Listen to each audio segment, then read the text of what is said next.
বিরতির পর স্বাগত। আবারও শাসক দলের হাতছাড়া হতে চলেছে একটি গ্রাম পঞ্চায়েত। ঘটনা গৌরনগর ব্লকের অধীন বিজেপি দল পরিচালিত ধুলিয়াকান্তি গ্রাম পঞ্চায়েতের প্রধান এবং উপপ্রধান বিডিওর কাছে পদত্যাগ পত্র জমা দিয়েছে এবং জানা যায় যে কৈলাসহর গৌরনগর ব্লকের অধীনস্থ 11 আসন বিশিষ্ট ধুলিয়াকান্তি গ্রাম পঞ্চায়েতটি বিজেপি দলের দখলেই ছিল।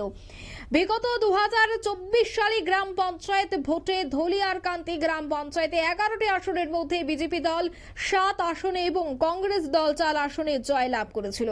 ভোটে বিজেপি দলের পঞ্চায়েত সদস্যরা জয়লাভ করার পর বিজেপি দলের পঞ্চায়েত সদস্যরা রেবা রানীর নম বিশ্বাসকে প্রধান এবং অপর পঞ্চায়েত সদস্য তোফাইল আহমেদকে উপপ্রধান করা হয়েছিল।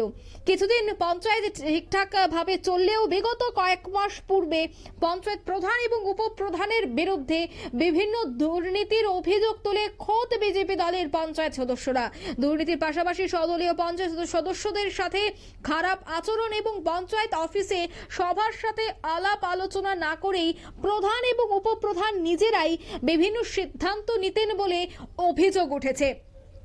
স্থানীয় এই বিষয়কে কেন্দ্র করে কিন্তু চাঞ্চল্য ছড়িয়ে পড়ে।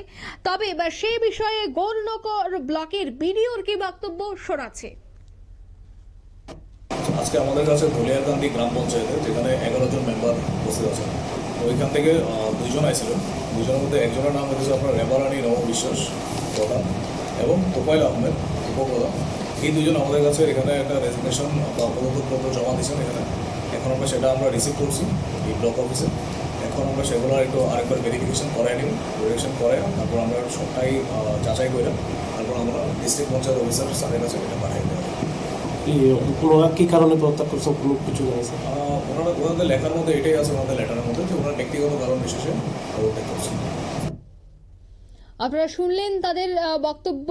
শাসক দলের হাতছাড়া হচ্ছে আরও এক গ্রাম পঞ্চায়েত।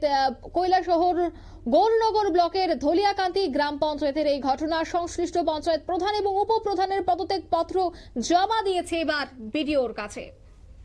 নিয়ে নিচ্ছে ছোট্ট একটি বিজ্ঞাপন বিরতি, সঙ্গে থাকুন।